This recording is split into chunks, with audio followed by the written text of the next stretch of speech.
Russia's invasion of Ukraine continued Tuesday with bombings in the country's second largest city. Now, groups in western North Carolina are doing what they can to help those in need. News 13's Andrew James talked to one nonprofit that currently has teams in Ukraine. As the fighting intensifies in Ukraine, and this invasion, the loss of life, the people fleeing for their homes. Samaritan's Purse is responding with disaster response teams in Ukraine, Poland, Romania, and Moldova. Franklin Graham, president of Samaritan's Purse, tells me they'll send more teams in the coming days. We're trying to see where's the best place for us to set up a hospital. We think we've got that worked out, but we'll know probably more in another day or so. Graham says conditions are constantly changing for Samaritan's Purse teams on the ground as they work to support people fleeing Ukraine looking for safety. What have you heard from your crews that are on the ground right now about what they're seeing and witnessing? For Poland, there's 8 border crossings, and every one of these crossings is just backed up with tens of thousands of people in a queue, waiting in line to go through immigration and customs. Samaritan's Purse has multiple field hospitals on standby, ready to be deployed if they're needed. Each hospital is built for trauma with the capacity to do operations and set up intensive care and recovery units. I believe we are going to need them, and we've been asked by the Ukrainians if we would bring one in. So that's where we're looking right now, where we should set that up. A decision on sending a field hospital could be made in the coming days. We ask people to pray. Pray for the people of Ukraine. They're suffering immensely. Andrew James, News 13. And if Samaritan's Purse sets up a field hospital, the nonprofit will be looking for nurses and doctors to help staff the hospital. We have more information about how you can help on our website, WLOS.com. North Carolina is also making changes in response to Russia's invasion of Ukraine. And we're learning more tonight about North Carolina Governor Roy Cooper's sanctions on Russia. News 13's Hannah McKenzie is live in the studio with more on the move and the impact. Hannah.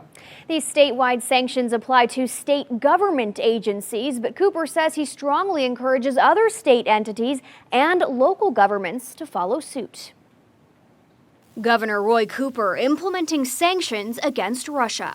Cooper signing Executive Order 251, directing state government agencies and departments to review existing contracts and operations and terminate any directly benefiting Russian entities. ABC liquor stores subject to carrying out those sanctions. This was all Stoli vodka. The Zir vodka, we've got Russian Standard and the Hammer and Sickle. Tony Patterson, manager of the ABC liquor store in Fletcher, telling us they removed 4 brands of vodka produced in or having ties to Russia. We made up our mind yesterday morning it was all coming off. We've had a few asks today. We told them we no longer sell it. Simple as that. If your favorite brand is no longer on the shelf, there are plenty of others to pick from. Patterson tells me Tito's vodka out of Austin, Texas, is the top seller in the state right now. Я ніколи не думав. On Tuesday, Ukrainian pastor Leonty Ostapovich addressing the Buncombe County Board of Commissioners, a translator by his side. I would have never imagined that in the 21st century, in the heart of Europe, we would see and experience such horrific events. Ostapovich asking for donations, prayers, any effort to stand in solidarity with Ukraine and its people struggling amid this war. So we can at least minimally help our brothers and sisters that are running away, that are refugees. Patterson suggesting his empty shelves be stocked with booze that could make a difference. Maybe the state might want to think about bringing in some Ukrainian vodkas. Maybe that'll be the next step. I'd put it all right here. According to ABC, these liquor suspensions will remain in effect until further notice. Ukraine will be a big topic during tonight's State of the Union address. President Joe Biden will also speak about America's mental health crisis. The president wants bipartisan support to help more Americans. But as News 13's Kimberly King reports, there are mixed reactions whether the plan will translate into funding.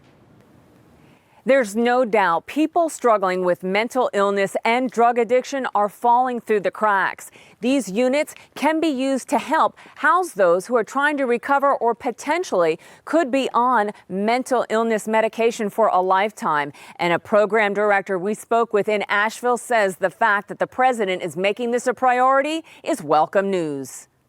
For the family care services. Alvin Long spent 20 years managing group homes that include people with serious mental illness. You know, services for these individuals are not from 8 to 5. I had a mental health group home out in Arden. But because of Medicaid reimbursement changes, residents with mental illness could only stay at the home if they also had physical limitations like being unable to feed or bathe themselves. It became financially unfeasible for me to continue to move forward. He had to close. He says the mentally ill often end up on streets, falling through the cracks. Yeah, they absolutely are. My son has PTSD, severe depression, and anxiety. Angela Long says her 38-year-old adult son can't afford counseling. There's no funding for that. While she agrees with Biden that mental health must be a priority, well, I'm a little apprehensive of just about anything that he has to say. When I look at what the president put forth in his press release, I'm optimistic. Dr. Bill Hathaway, CEO of MAHEC, said the nonprofit health system is already adding programs. We have a psychiatric residency and we have fellowships in addiction medicine.